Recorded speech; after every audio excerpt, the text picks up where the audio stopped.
എൻ്റെ എല്ലാ പ്രിയപ്പെട്ടവർക്കും മൈൽസ് ആൻഡ് മൺസൂണിൻ്റെ പുതിയൊരു എപ്പിസോഡിലോട്ട് സ്വാഗതം. ഞാനിപ്പം നിൽക്കുന്നത് മൂന്നാർ KSRTC ഡിപ്പോയിലാണ്. ഈ ഒരു ആനവണ്ടിയിൽ നമുക്ക് മൂന്നാർ മുഴുവനൊന്ന് ചുറ്റിയടിച്ച് വന്നാലോ? രാവിലെ പുറപ്പെടുന്ന ഈ ഒരു യാത്ര വൈകുന്നേരമേ നമ്മൾ തിരിച്ചു വരുള്ളൂ. അത്രയും നേരം മൂന്നാർ മുഴുവൻ നമുക്ക് ചുറ്റിയടിച്ച് കാണാം. ഓരോ സ്ഥലങ്ങളിലും വണ്ടി നിർത്തി കാഴ്ചകളൊക്കെ കണ്ട് പോവാം. അതിനുള്ളൊരു സൗകര്യം ഇവിടെ മൂന്നാർ KSRTC നമുക്ക് ചെയ്തു തരുന്നുണ്ട്.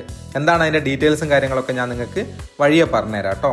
ഒരാൾക്ക് 400 രൂപയാണ് ഇങ്ങനെ മൂന്നാർ മുഴുവൻ ചുറ്റിയടിച്ച് കാണാൻ വേണ്ടിയിട്ട് KSRTC ഈടാക്കുന്നത്. അപ്പം അതിൽ ഫുഡ് ഇൻക്ലൂഡഡ് അല്ല, പക്ഷെ നമുക്ക് ഭക്ഷണം കഴിക്കാൻ വേണ്ടിയിട്ട് എല്ലാ സ്ഥലങ്ങളിലും അവർ നിർത്തിത്തരും. രാവിലെ 9 മണിക്ക് മൂന്നാർ KSRTC ഡിപ്പോ നിന്ന് ആരംഭിക്കുന്ന ഈ ഒരു യാത്ര വൈകുന്നേരം നമ്മൾ തിരിച്ചു വരുള്ളൂ. അപ്പം ഒരുപാട് സ്ഥലങ്ങൾ നമുക്കിങ്ങനെ പോയിട്ട് കാണാൻ വേണ്ടി പറ്റും. അങ്ങനെ ഇവിടെ പോകുന്ന വഴിയിലുള്ള ആദ്യത്തെ വ്യൂ പോയിന്റിൽ നമ്മൾ നിർത്തിയതാണ്.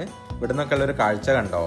നല്ല മനോഹരമായിട്ടുള്ള തേയിലത്തോട്ടങ്ങൾ ഇങ്ങനെ നിറഞ്ഞു നിൽക്കുന്ന മൂന്നാറിൻ്റെ ഭംഗി അടിപൊളിയല്ലേ ഇത് കാണാൻ വേണ്ടിയിട്ട്? ഇതൊക്കെ കണ്ണൻദേവൻ്റെ തോട്ടങ്ങളാണ്. മൂന്നാറിലുള്ള പ്രധാനമായിട്ടുള്ള തോട്ടങ്ങളൊക്കെ കണ്ണൻദേവൻ്റെയാണ്. അതുകൂടാതെ ഈ ഒരു വ്യൂ പോയിന്റിന് അടുത്തായിട്ട് ഒരുപാട് കുഞ്ഞു കുഞ്ഞു കടകളുണ്ട്. അവിടെയൊക്കെ നിങ്ങൾക്ക് മനോഹരമായിട്ടുള്ള ഒരുപാട് സാധനങ്ങളൊക്കെ വിൽക്കാൻ വേണ്ടി വെച്ചിട്ടുണ്ട്. കണ്ടില്ലേ? നിങ്ങൾക്ക് വേണമെങ്കിൽ ഇതൊക്കെ ഇവിടുന്ന് വാങ്ങിക്കാൻ വേണ്ടി പറ്റും. ഒക്കെ നല്ല ഭംഗിയുണ്ട് കാണാൻ വേണ്ടിയിട്ട്. നമുക്കിങ്ങനെ കാണുമ്പോൾ പലതും വാങ്ങിക്കാൻ തോന്നുന്ന രീതിയിൽ ഇതിങ്ങനെ അറേഞ്ച് ചെയ്ത് വെച്ചിട്ടുണ്ട്. എന്ത് രസമല്ലേ കാണാൻ വേണ്ടിയിട്ട്? പോകുന്ന വഴിയിലുള്ള ഓരോ സ്ഥലങ്ങളിലും ബസ് നമുക്കിങ്ങനെ നിർത്തിത്തരും. നമുക്ക് അവിടെ ഇറങ്ങി കുറച്ച് സമയം ഈ കാഴ്ചകളൊക്കെ കാണാൻ വേണ്ടിയിട്ട് സ്പെൻഡ് ചെയ്യാൻ വേണ്ടി പറ്റും. അങ്ങനെ നമുക്ക് കാഴ്ചകളൊക്കെ കണ്ടുപോകാം. വെറുതെ ഇങ്ങനെ ബസ്സിൽ യാത്ര ചെയ്യുക മാത്രമല്ല, നമ്മുടെ ബസ് ഇത് അവിടെ കിടക്കുന്നുണ്ട്. നോർമലി നമ്മൾ മൂന്നാർ വന്നു കഴിഞ്ഞാൽ സൈറ്റ് സീയിങ്ങിനൊക്കെ പോകാൻ വേണ്ടിയിട്ട് 1000 രൂപ 1500 രൂപയൊക്കെ വരുന്നുണ്ട്. അപ്പോൾ ഈ ഒരു സൈറ്റ് സീയിങ് നമുക്ക് KSRTCയിൽ ചെയ്യുകയാണെങ്കിൽ നേരത്തെ കണ്ടില്ല 400 രൂപ മാത്രമേ വരുന്നുള്ളൂ. അപ്പോൾ നമ്മളിപ്പോൾ എത്തിയത് മാട്ടുപ്പെട്ടി ഡാമിൻ്റെ മുകളിലാണ്. മാട്ടുപ്പെട്ടി ഡാമിൻ്റെ ഈ ഒരു ഭാഗത്തൂടെയുള്ള ഈ ഒരു യാത്ര അതിമനോഹരമാണ്. ഡാമിൽ ഇപ്പോൾ വെള്ളം കുറവാണ്. നിങ്ങൾ ഈ വീഡിയോ കാണുന്നത് കുറച്ച് കഴിഞ്ഞിട്ടായിരിക്കും, പക്ഷെ ഞാനിപ്പോൾ പോകുന്ന സമയത്ത് വെള്ളം കുറച്ച് കുറവായിട്ടാണുള്ളത്. അതിമനോഹരമായ റോഡാണിത്. ഈ ഒരു മാട്ടുപ്പെട്ടി ഡാമിൻ്റെ മുകളിലൂടെ ഈ ഒരു KSRTC ബസ്സിൽ ഇങ്ങനെ പോകുമ്പോൾ നല്ല രസമുണ്ട് കാണാൻ വേണ്ടിയിട്ട്. അപ്പോൾ ഞാൻ പറഞ്ഞു വന്നത്, നമ്മൾ മൂന്നാർ പോകുമ്പം ഇതിൽ 400 രൂപ മാത്രമേ വരുന്നുള്ളൂ എന്ന് ഞാൻ പറഞ്ഞില്ലേ. മൂന്നാർ KSRTC ഡിപ്പോയിൽ നിങ്ങൾ പോയി കഴിഞ്ഞാൽ അവിടുന്ന് നിങ്ങൾക്ക് ഇതിൻ്റെ ഡീറ്റെയിൽസും കാര്യങ്ങളൊക്കെ അറിയാൻ പറ്റും. ഓൺലൈനായിട്ട് ഇത് ബുക്കിംഗ് ഒന്നുമില്ല, പക്ഷേ KSRTCയുടെ മൂന്നാർ ഡിപ്പോയിലോട്ട് വിളിച്ചു പറഞ്ഞാൽ അവർ ടിക്കറ്റൊക്കെ ബുക്ക് ചെയ്ത് വെക്കും. അപ്പോൾ അതിൻ്റെ കോൺടാക്ട് നമ്പർ ഞാനെൻ്റെ ഡിസ്ക്രിപ്ഷനിൽ കൊടുക്കുന്നുണ്ട്. നമുക്കിങ്ങനെ കാഴ്ചകളൊക്കെ കണ്ട് രാവിലെ മുതൽ വൈകുന്നേരം വരെ ഇങ്ങനെ ഓരോ സ്ഥലങ്ങളിലായിട്ട് പോയിട്ട് വരാം.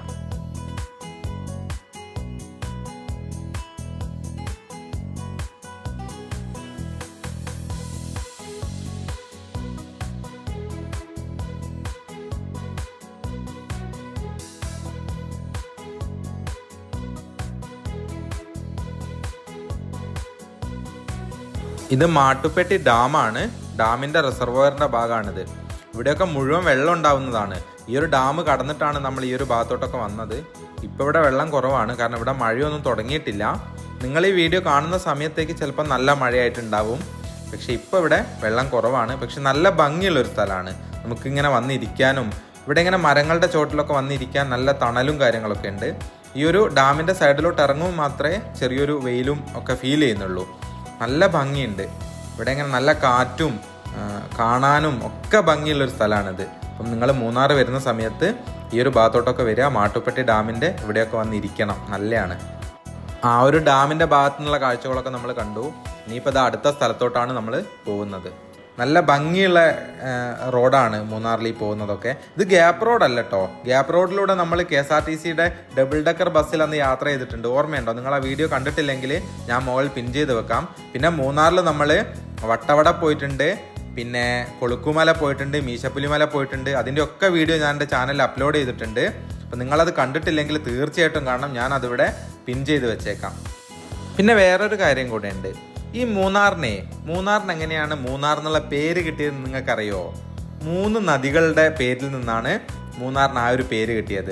ഏതൊക്കെയാണ് ആ നദി എന്ന് അറിയുന്നവരൊന്ന് കമൻറ്റ് ചെയ്യണേ. ഞാൻ ഈ വീഡിയോയുടെ ലാസ്റ്റ് അത് പറഞ്ഞുതരാം. അത് ഏതൊക്കെയാണ് ആ നദികളിൽ നിന്ന്. 3 നദികളുടെ പേരിൽ നിന്ന് 3 ആറുകൾ, 3 നദികൾ, അങ്ങനെയാണ് ആ ഒരു പേര് വന്നത്. നിങ്ങൾ അറിയാവുന്നവരൊന്ന് കമൻറ്റ് ചെയ്യണേ.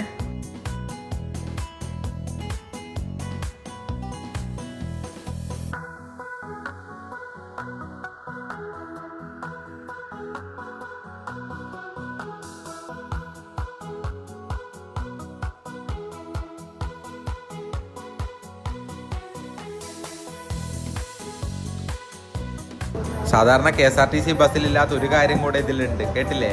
ഈ പാട്ടൊക്കെ വെച്ചിട്ടാണ് നമ്മൾ പോകുന്നത്. ഇങ്ങനെ പാട്ടൊക്കെ കേട്ട് നല്ല അടിപൊളിയായിട്ട് എല്ലാ കാഴ്ചകളും കാണാം. ഈ ഭാഗങ്ങളിലൊക്കെ കണ്ടോ, ഇവിടെയൊക്കെ പുതിയ പുതിയ തേയില തൈകൾ നട്ട് പിടിപ്പിച്ചിട്ടേ ഉള്ളൂ. ഇനി അതൊക്കെ വളർന്ന് വലുതായി വരണം. അതാണ് ഈ ഭാഗത്തൊക്കെ നമുക്ക് ആ മണ്ണിന്റെ കളറായിട്ട് കാണുന്നത്. അത് നിങ്ങൾക്ക് വീഡിയോയിൽ മനസ്സിലാവുന്നുണ്ടോ എന്ന് അറിയില്ല. കണ്ടോ, ഇവിടെയൊക്കെ കുറച്ചുകൂടെ വളർന്നു വന്നിട്ടുണ്ട്. തേയില തൈകൾ വെച്ച് പിടിപ്പിച്ച ഭാഗങ്ങളാണ് ഇതൊക്കെ. നമ്മുടെ ഈ മൂന്നാറില്ലേ, പണ്ട് കുറച്ച് വനവാസികൾ മാത്രം താമസിച്ചിരുന്ന ഒരു സ്ഥലമായിരുന്നു.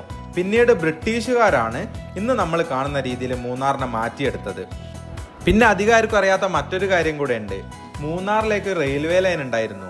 1924 ഇവിടെ വലിയൊരു വെള്ളപ്പൊക്കം ഉണ്ടായി.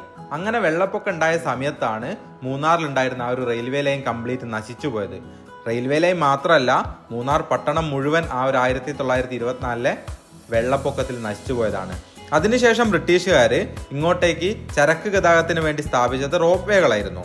പിന്നീടാണ് നമ്മളിപ്പോൾ കാണുന്ന മൂന്നാറിലോട്ടുള്ള റോഡുകൾ 3ാം ഘട്ടം എന്നുള്ള രീതിയിലാണ് ബ്രിട്ടീഷുകാരുടെ കാലത്ത് തന്നെ നിർമ്മിച്ചതാണ്. നമ്മളിവിടെ കാണുന്ന തേയിലത്തോട്ടങ്ങളിൽ ഭൂരിഭാഗവും കണ്ണൻദേവൻ ഹിൽസ് കോർപ്പറേഷന്റെ കീഴിലാണ്. 1897 മുതൽ അവരിവിടെ പ്രവർത്തിക്കുന്നുണ്ട്. ഇന്നിവിടെയുള്ള ഭൂരിഭാഗവും അവരുടേത് മാത്രമായിട്ടുള്ള തേയിലത്തോട്ടങ്ങളാണ്. നമ്മൾ ഈ കാണുന്നില്ലേ, മൂന്നാർ എന്ന് പറയുമ്പം നമ്മുടെ മനസ്സിലോട്ട് പെട്ടെന്ന് വരുന്നത് ഇങ്ങനെയുള്ള തേയിലത്തോട്ടങ്ങൾ തന്നെയാണ്. ബ്രിട്ടീഷുകാരുടെ കാലം തൊട്ടേ നിർമ്മിക്കപ്പെട്ടിട്ടുള്ള ഈ തേയിലത്തോട്ടങ്ങളിൽ ഇന്ന് നടത്തിപ്പ് പലതും കണ്ണൻദേവന്റെ കീഴിലാണ്.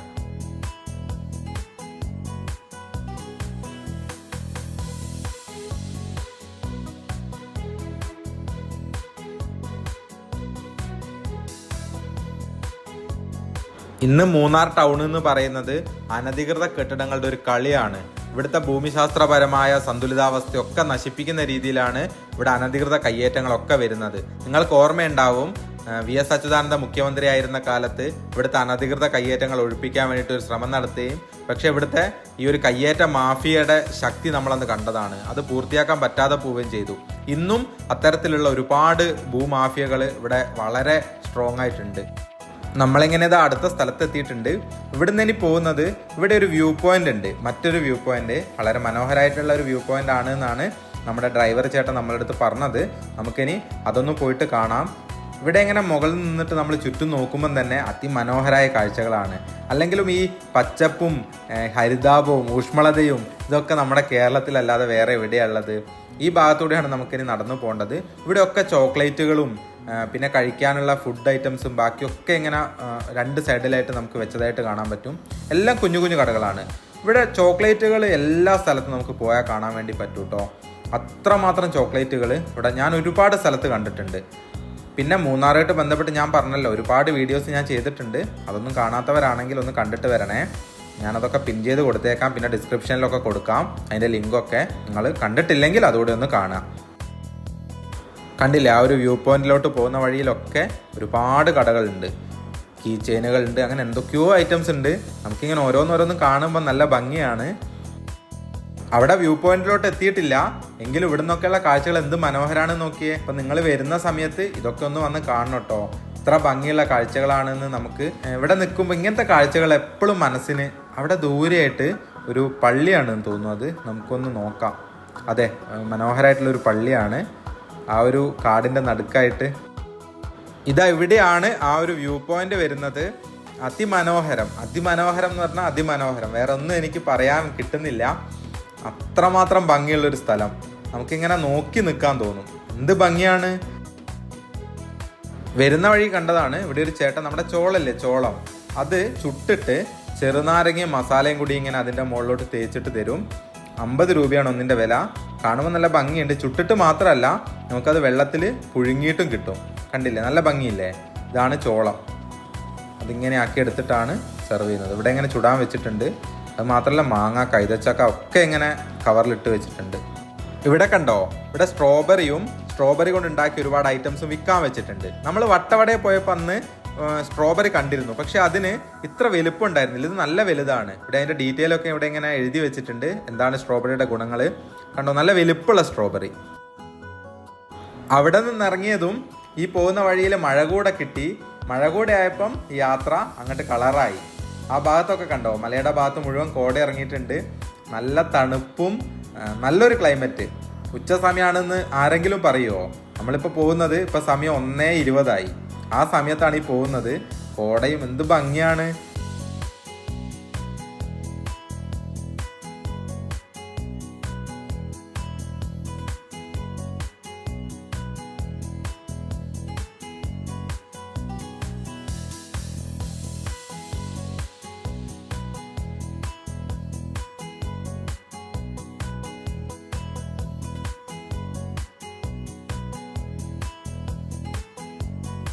കാട്ടുപോത്താണ്, ഒരു പേടിയില്ലാണ്ട് നിൽക്കുന്നത് കണ്ടോ? പരിചയമായും തോന്നുന്നു. നമ്മളന്ന് വട്ടവട പോകുന്ന വഴിയിലും കാട്ടുപോത്തിനെ കണ്ടിരുന്നു. പക്ഷെ അന്ന് നമ്മൾ കുറച്ച് ദൂരെയായിട്ടാണ്, ഇത്ര അടുത്ത് കാണുന്ന ആദ്യമായിട്ടാ. എന്ത് വലുപ്പാണല്ലേ. അയ്യോ, വാഹനങ്ങൾ കണ്ടിട്ടൊന്നും ഒരു പേടിയില്ല കേട്ടോ പുള്ളിക്ക്. അവിടെ തന്നെ നിൽക്കുന്നുണ്ട്. ഇതൊക്കെ ശീലമായിട്ടുണ്ടാവും. ഒന്നല്ല, അതാ കണ്ടോ, ആ റോഡിൻ്റെ ആ ഭാഗത്തൊക്കെ വേറെയും ഉണ്ട്. അപ്പോൾ കൂട്ടായിട്ടാണ് കേട്ടോ. കണ്ടില്ലേ, ഇതാ 3 എണ്ണം ഉണ്ട്. അടിപൊളി, അങ്ങനെ ഒരു ഭാഗ്യം കൂടെ കിട്ടി.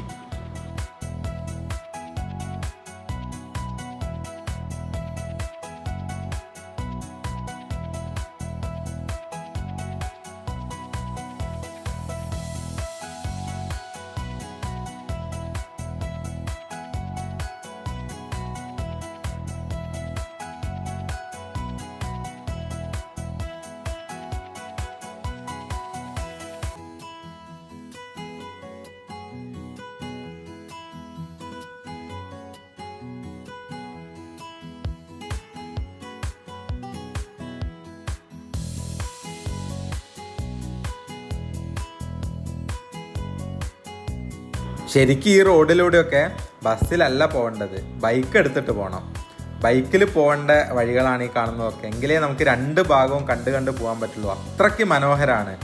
ചെറിയൊരു മഴ കൂടെ പെയ്തപ്പോൾ നിങ്ങൾ കണ്ടില്ലേ എന്ത് ഭംഗിയാണെന്ന്. തേയിലത്തോട്ടങ്ങൾക്കുള്ളിൽ നിന്ന് ഫോട്ടോസ് എടുക്കണം എന്ന് പറഞ്ഞപ്പോൾ നമ്മുടെ ഡ്രൈവർ ചേട്ടൻ ഇവിടെ വണ്ടി നിർത്തി തന്നതാണ് കേട്ടോ. ഇവിടെ നിർത്താൻ ഒരു കാരണമുണ്ട്. ഈ ഭാഗത്തായിട്ട് കുറച്ച് വേലി ഇല്ലാത്ത ഒരു ഏരിയ ആണ്. അല്ലാത്ത സ്ഥലങ്ങളൊക്കെ വേലി കെട്ടി തിരിച്ചിട്ടുണ്ട്. നമുക്ക് ഇവിടെ നിന്നിട്ട് ഇനി ഫോട്ടോസൊക്കെ എടുക്കാനുള്ള ഒരു സൗകര്യം ചെയ്തു തന്നിട്ടുണ്ട്.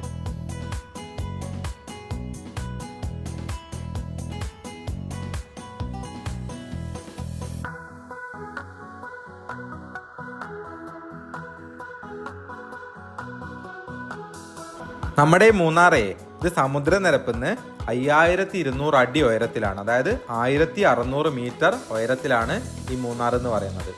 ശരിക്കും ബ്രിട്ടീഷുകാർ ഒരു പ്ലാൻഡ് സിറ്റി പോലെ നിർമ്മിച്ചൊരു നഗരമാണ് മൂന്നാർ. അതുകൊണ്ടാണ് ഇന്നും ഈ രീതിയിൽ ഇവിടെ തേയിലത്തോട്ടങ്ങളും കാര്യങ്ങളൊക്കെ നിൽക്കുന്നത്. അവരാണ് ഇതിനൊക്കെ തുടക്കം കുറിച്ചത്. ഇത്രയും ഭംഗിയുള്ളൊരു പ്രദേശം അവർ കണ്ടെത്തി അവർക്ക് വേണ്ടി ഒരു ടൗൺ അവരിവിടെ നിർമ്മിച്ചു, റോഡുകൾ നിർമ്മിച്ചു, ഒരു റെയിൽവേ ലൈൻ കൂടെ അവരിങ്ങോട്ട് നിർമ്മിച്ചിട്ടുണ്ട്. ആലോചിച്ച് നോക്ക്, ഇന്ന് പോലും നമുക്ക് മൂന്നാറിലോട്ടൊരു റെയിൽവേ ട്രാക്കൊന്നും നിർമ്മിക്കാൻ പറ്റിയിട്ടില്ല. അങ്ങനെ അടുത്ത സ്ഥലത്തോട്ട് എത്തിയിട്ടുണ്ട്. ഇതാണ് കുണ്ടള ഡാം. ഇതിന് മറ്റൊരു പേര് കൂടെ ഉണ്ട്, അതാണ് സേതു പാർവതിപുരം ഡാം എന്നും കൂടെ ഈ ഒരു ഡാം അറിയപ്പെടുന്നുണ്ട്. ഇവിടെ മുതിരമ്പുഴ നദിയിലാണ് ഈ കാണുന്നൊരു ഡാം നിർമ്മിച്ചിട്ടുള്ളത്. ഇതൊരു ഗ്രാവിറ്റി അണക്കെട്ടാണ് കേട്ടോ. അതുപോലെ ഏഷ്യയിലെ തന്നെ ആദ്യത്തെ കമാന അണക്കെട്ട് കൂടിയാണ് ഈ പറയുന്ന കുണ്ടള ഡാം.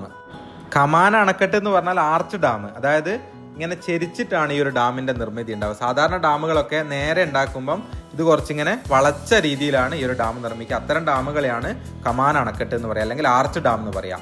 ഏഷ്യയിലെ തന്നെ ആദ്യത്തെ ആർച്ച് ഡാമാണ് ഈ കാണുന്ന കുണ്ടള ഡാം. ഇത് മുതിരമ്പുഴ നദിയാണ്. ഈ ഒരു നദിയിലാണ് ഈ ഒരു ഡാം നിർമ്മിച്ചിട്ടുള്ളത്.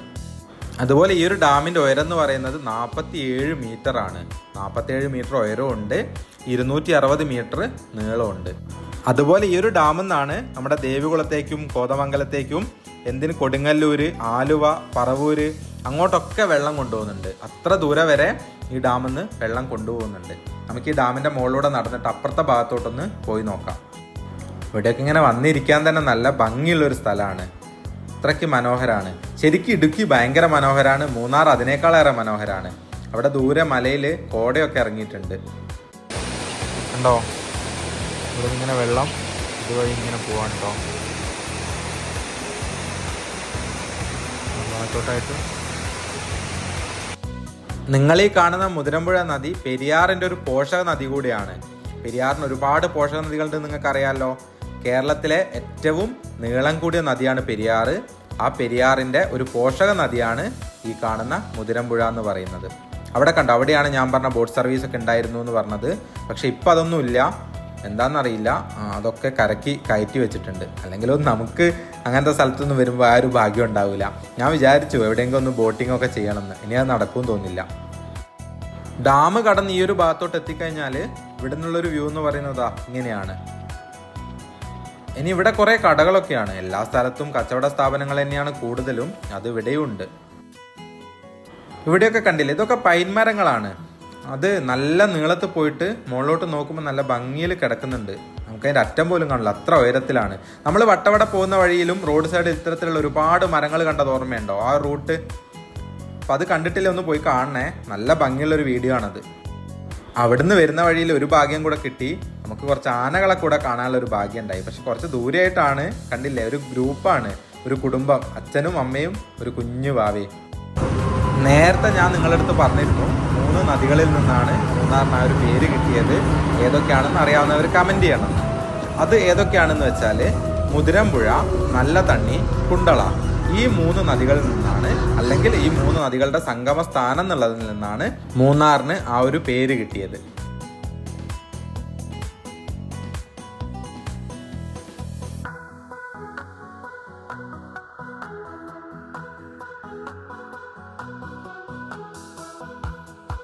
അങ്ങനെ ഇതാ ഇന്നത്തെ യാത്രയൊക്കെ കഴിഞ്ഞ് മൂന്നാർ ഡിപ്പോയിൽ തിരിച്ചെത്തിയിട്ടുണ്ട്. ഇവിടെ ഒരു മിന്നൽ കൂടെ കിടക്കുന്നത് കണ്ടോ.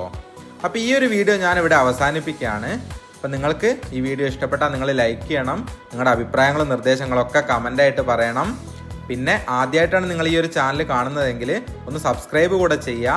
ഇതുപോലെയുള്ള മനോഹരമായിട്ടുള്ള ഒരുപാട് ട്രാവൽ വീഡിയോസൊക്കെ നിങ്ങൾക്ക് കാണാൻ വേണ്ടി പറ്റും. അപ്പം മറ്റൊരു ദിവസം മറ്റൊരു മനോഹരമായിട്ടുള്ള വീഡിയോ ആയിട്ട് കാണുന്നത് വരേക്കും എല്ലാവർക്കും ഗുഡ് ബൈ. അതുവരെ എല്ലാവരും ഹാപ്പി ആയിട്ടിരിക്കുക, സേഫ് ആയിട്ടിരിക്കുക. അപ്പം ടാറ്റ, ബൈ ബൈ.